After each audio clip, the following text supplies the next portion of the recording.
really good to be able to do this. And it's good to be with all of those of you who are on the meeting today. So to let you know who I am John Beauchamp.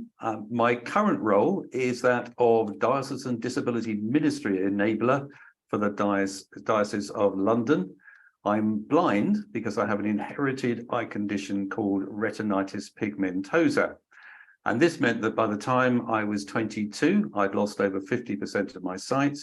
And then I was registered as blind when I was 31, way back in 1988. After that, I went through the ministry discernment process in Suffolk. I studied at Wycliffe Hall in Oxford and then was ordained in 1994. And I spent 28 years in parish ministry in Suffolk and then London before moving into my current role in what is now my slightly older age. So as I say, I'm blind. I can't see the screen at all on my computer, so I will pretend to be looking at it and looking at my camera, but now and again I might forget and it might look like my attention has wandered. It hasn't really. I'm just concentrating on the notes which I'm pumping into my ear as we go through today.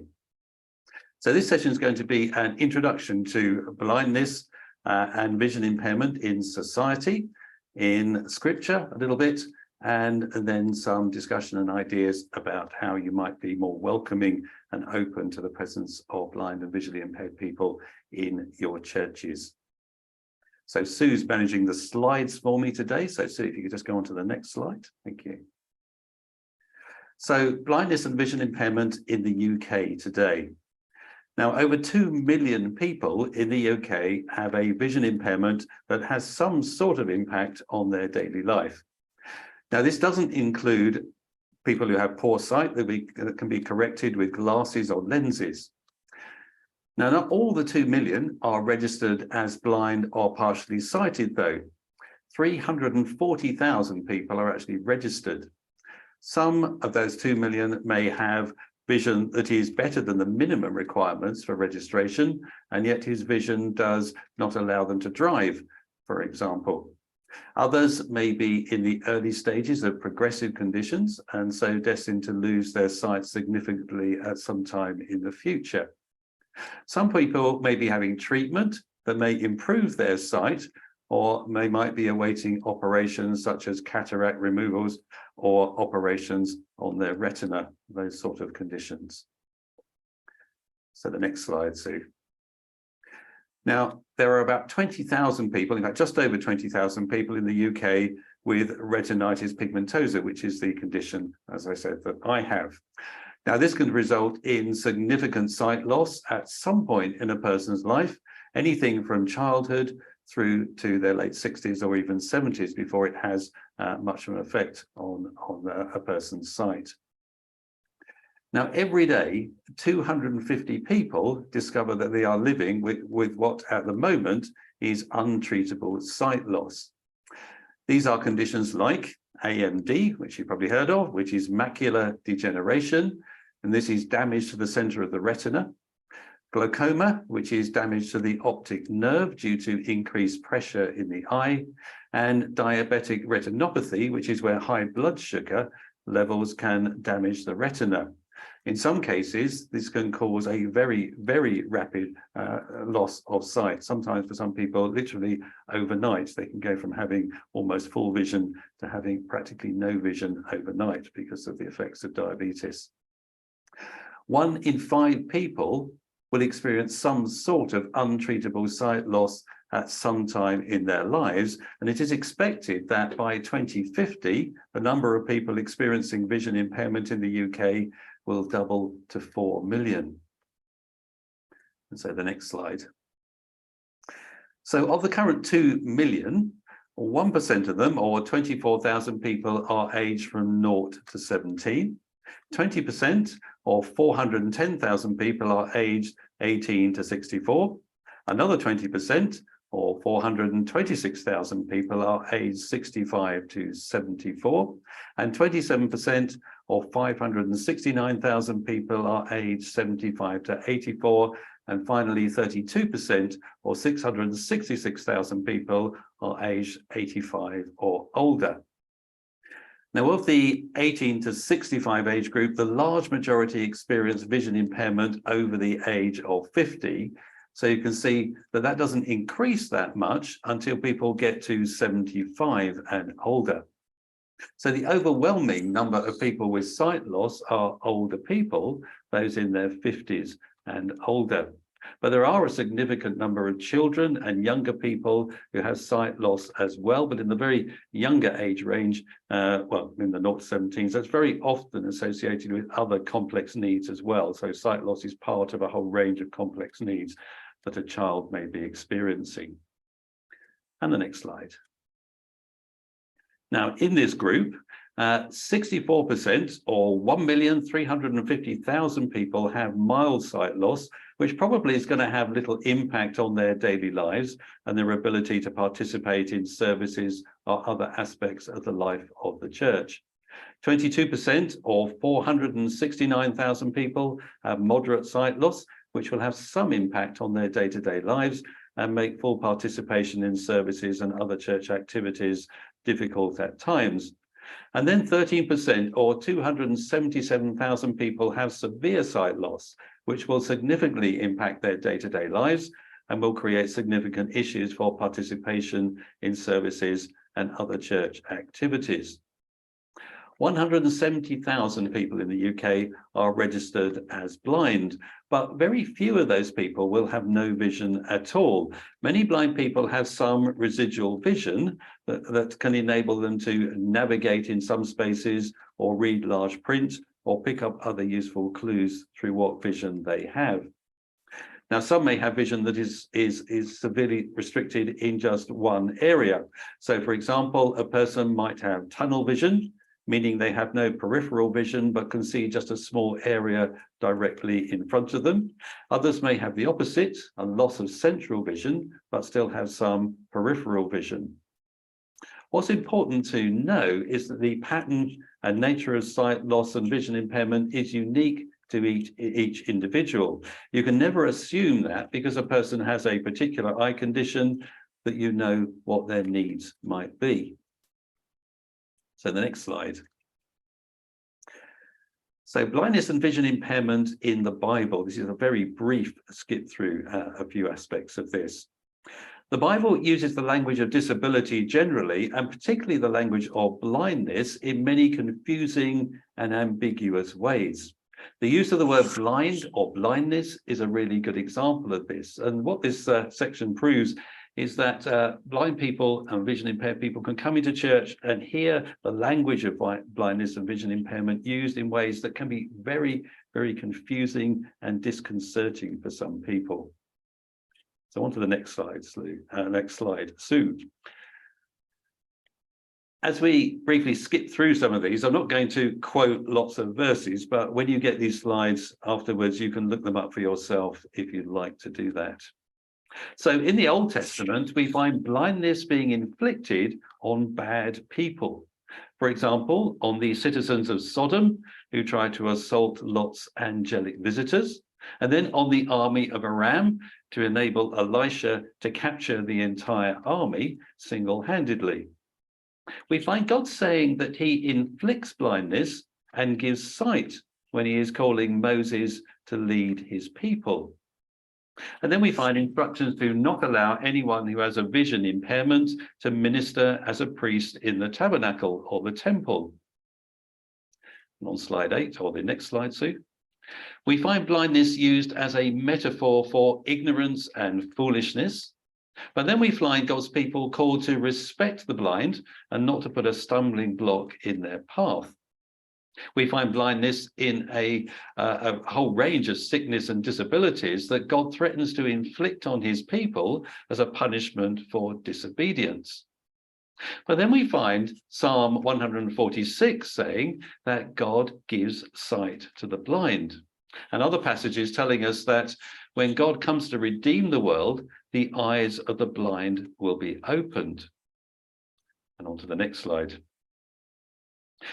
As we move on into the New Testament, there's a lot of focus, of course, on the miracles of healing and the blind and the lame coming to Jesus to be healed. The blind receiving their sight are a sign of the kingdom that Jesus is proclaiming, and the healed blind can follow Jesus on the way and be agents of God's glory in their lives. But then the language of blindness is used to accuse the Pharisees of ignorance and malice. They are called blind guides. And then Jesus says in John 9 and verse 39, Jesus said, "For judgment I have come into this world so that the blind will see, and those who will see will become blind." Now, later in the New Testament, we have Saul being blinded to stop his murderous pursuit of Christians, and we find Elymas being blinded to stop him hindering the proclamation of the gospel. On to the next slide. And then Paul writes things like this: "The God of this age has blinded the minds of unbelievers so that they cannot see the light of the gospel."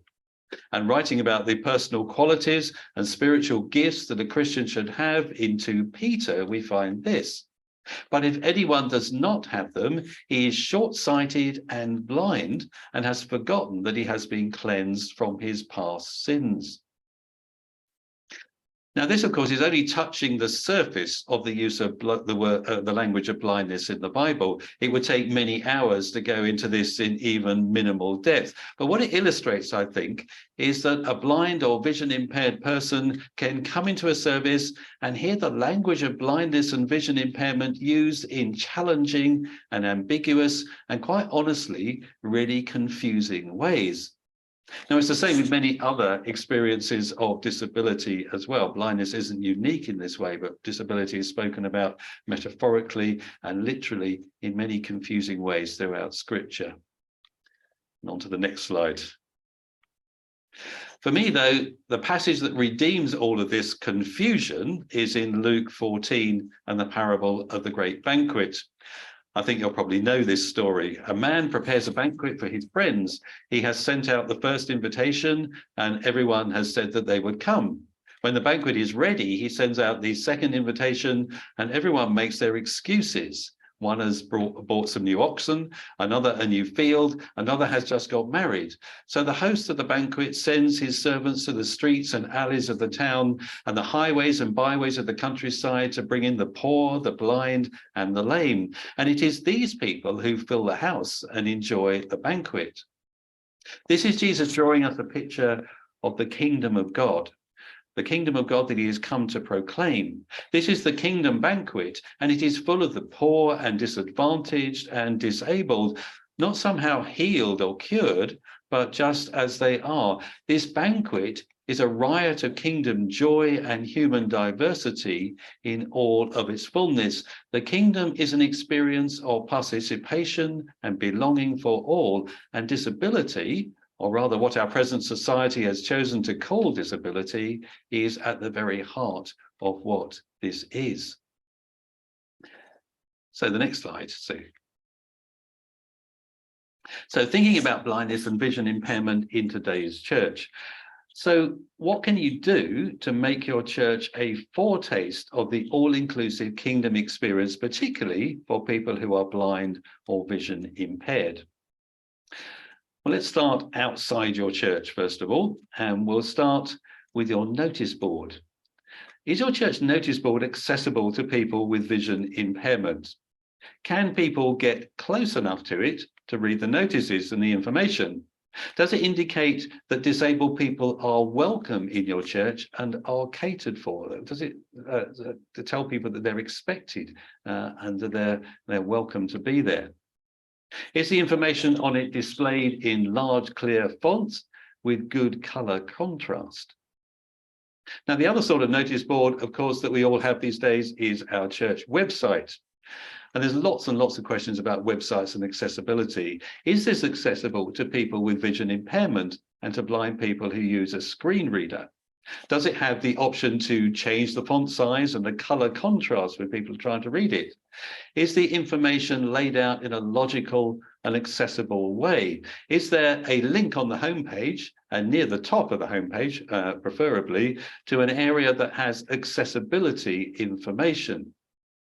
Can anyone, not just blind or vision impaired people, easily find out when your services are and what sort of services they are? I use a screen reader to access the internet, which means I have a little voice reading everything out to me. And it's amazing how many times I try to go on a church website and information that you really need is hidden in places that are really obscure and really hard to find, particularly with a screen reader.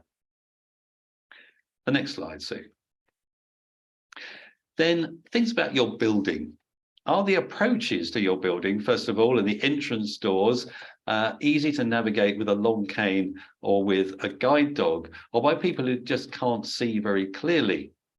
Is there lighting for dark evenings? Do steps have contrast strips? Is there a tactile strip at the top of steps, which there should be in buildings these days? And when it comes to actually opening the door, is the door handle or push plate on the door easy to see? Is there some color contrast between the handle and the rest of the door to make it easy to see? And the next slide, Sue. Once inside a church, there are, of course, some very basic rules about offering a good welcome. Far too often I go into places with my wife, who's my sighted guide, and people talk to her and not to me. Even when I'm visiting to be the preacher or lead a service, sometimes this happens. People will say, does he want or does he need? While I'm standing literally right next to them.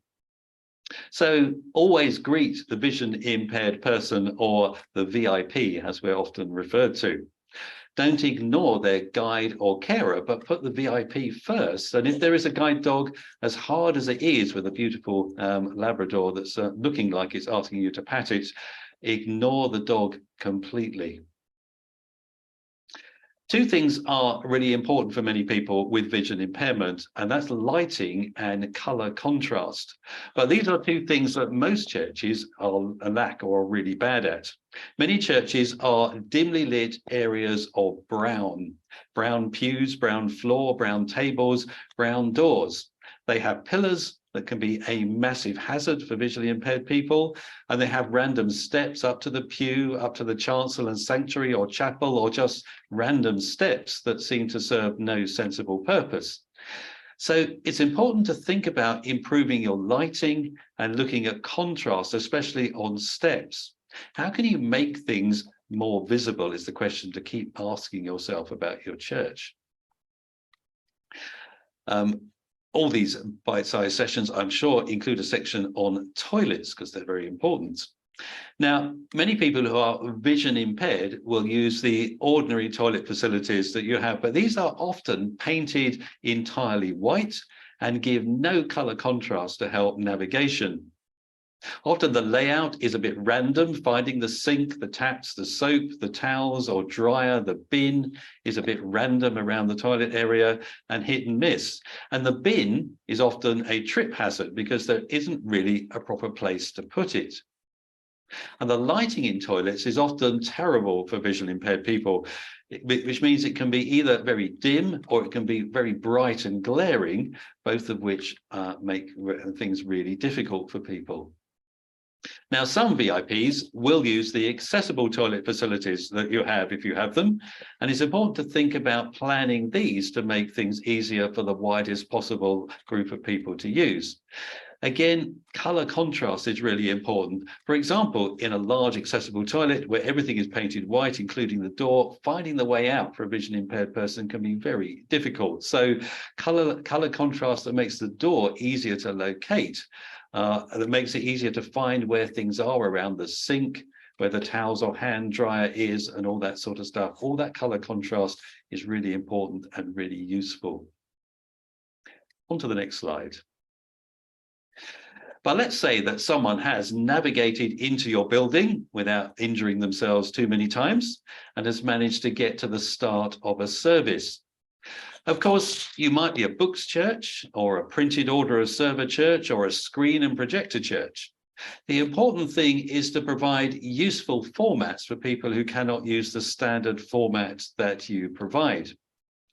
Everything you have in a standard book or leaflet or project onto a screen should also be provided in a hard copy large print. This needs to be a minimum of 16 or 18-point font, or even 24-point font for some people, on cream or pastel coloured paper, printed in a sans serif font like Verdana or something like that. You can buy large print copies of many books, including many hymn books, but these may not be very helpful for some. A large print hymn book with over 500 hymns in it and songs is a big book, and it's hard to hold and hard to flick through. Finding hymn number 394 will possibly take at least 3 verses of the hymn, and maybe even the entire hymn, before a visually impaired person has actually found it. It actually would be much better to provide large print copies of that day's hymns or songs in an easy to use leaflet. It's the same with service books as well. If you are a screen and projector church, you still need to provide a number of large print hard copies for those who cannot see the screen. But there are other possible solutions as well to all of this. For some, if you're a screen church, a monitor that they can get closer to might be the solution, or even an iPad with the service loaded onto it in large text might be the solution for some. Others could benefit from having the service in advance, so it would be helpful if the liturgy and hymns for a service could be posted on your website for download at least 24 hours, but preferably 48 hours before the service. This can enable some people to put it on their phone or iPad, or people like me can produce an audio prompt, or even a Braille copy, or use a refreshable mechanical Braille display for access as well. It's good to have Braille copies of your standard service books if you're that sort of church as well, but unless you buy a Braille printer of your own and learn how to use it, which is pretty complex, I have to tell you, producing Braille copies of everything you use might prove to be somewhat difficult. And the next slide, Sue. So it is important to make it clear that guide dogs and all assistance dogs are welcome in your church. You need to think about whether there is room between pews or chairs for a large Labrador. Are there places in the church where this would be easier? Never insist, of course, that a guide dog owner sit in a particular place. Give them free choice, but suggest that there are places where it might be easier if that is the case. Have a few rugs available so the dog feels welcome as well, and have a dog bowl and water available, as dogs need refreshments as much as humans do. And the next slide, I think, Sue. Now, communion is always a big issue when it comes to disability issues. Now, I always say that it is important to find a way of distributing communion that gives the maximum number of people equal access, which means trying to find a way of eliminating steps in particular. Not primarily for people with vision impairment, but to make it possible for as many people as possible to receive together and not end up being left in the pew to receive at the end. That would be different for each church, of course, but sticking rigidly to a tradition that excludes and diminishes many people is not really a kingdom thing to do. So think about how to maximize equal participation, and think about not only how people come forward to receive, but how they get back to their pew as well. I've been in a number of churches where it is step-free to come to the front, but to go round the side to return to your pew suddenly presents steps, which means you have to fight your way back through the level access which everybody is using to come forward in order to get back to your pew. And whoever distributes communion needs to be trained to speak to blind and vision impaired communicants. Tell us when you are about to give us the bread, and don't just push a chalice into our faces without actually saying something. So slide 17, or the next slide, I should say. So lighting in your church. Now, lighting during the service is important as well. Is there lighting on those who are leading the service? This is not just good for those with vision impairment, but good for those who lip read as well. If the lighting in the nave is poor, can you improve it in just one area? And then the language that you use, which we talked about a bit already. As we've just said, the Bible uses the language of disability and blindness in particular in challenging and ambiguous ways. Many hymns and songs have references to blindness as well that are often metaphorically questionable. The often quoted example is Amazing Grace. I once was blind, but now I see. What the metaphor probably actually means is something like I once was bound, but now I'm free. So why not sing that instead? So do you look at the words of hymns and songs and the way they might use the language of disability? Do you do the same with liturgy and scripture? Do you look at the different versions and translations of the Bible that you can find and find what might be the most appropriate, particularly the most appropriate hymns in particular? For these, you can obviously just change the words if you want to, keep the meaning, but change the language that's being used. And of course, many Victorian hymns are particularly bad at using disability or the language of disability as metaphor or literally in some very unhelpful ways. I don't think this is on the slide, but there is, of course, the issue of anything in a service that is particularly visual, drama or videos or elements that are hard to understand without actually being able to see them. Many VIPs will have someone with them who will provide audio description if needed, but you should also think about how visual elements are presented and explained. A brief explanation beforehand can make it all the more understandable for everybody, not just for VIPs. But if there is something in the service that is particularly visual, and you have visually impaired people who come along alone, maybe you can have a few people who can offer to describe what's going on during the service for them. And the next slide. And then there's the social and community life of your church as well. The notice sheet is important for this. Is this in large print? Could you produce it in an audio version on CD or a memory stick? Or an audio version posted on your website? People might be able to find the link on your website to the news sheet, but the effort of reading it from the screen is too tiring. Listening to an audio version, though, is perfectly possible. And what about coffee after your service, that social part of your gathering? Where is it offered? Are people expected to stand, or can they sit and still be part of the gathering? If you give a blind person holding a stick or cane or trying to control a guide dog a cup of coffee and a biscuit, then they are bound to drop something. However, a vision impaired person does not want to be the only person sitting down with everyone else talking over their heads. And this is a gripe of mine in particular. What are your mugs like? Do they have a thin base? Are they nice and slender and tapered to the bottom? If so, they are an invitation for a vision impaired person to knock them over. Mugs need to be wide at the base with handles that are easy to hold. And is there anyone in your after-service gathering who is looking out for others, offering help to those who might need coffee brought to them or a bit of assistance? Often you'll find that disabled people will leave fairly quickly after a service because they don't necessarily feel that they can participate in the social aspect of the service. This is particularly acute for VIPs who cannot catch people's eye to start a conversation and often find themselves surrounded by people talking but having no easy way of joining in. It can be very lonely as a blind person or a visually impaired person in the middle of a crowd. So after the service, does your congregation immediately fragment into introverted friendship clusters and end up ignoring those who are feeling on the edge? And then, I think the next slide, this is Sue. Small groups. Do you run small groups in your church community? And if so, are these in accessible places? Are the venues accessible? Often they're in people's homes. People's homes can be very comfortable, but are they really accessible? Are there steps to the door? What's the lighting like inside? Often there's low lighting in home group settings in people's homes, which doesn't make it very easy for somebody who needs brighter lighting to really take place.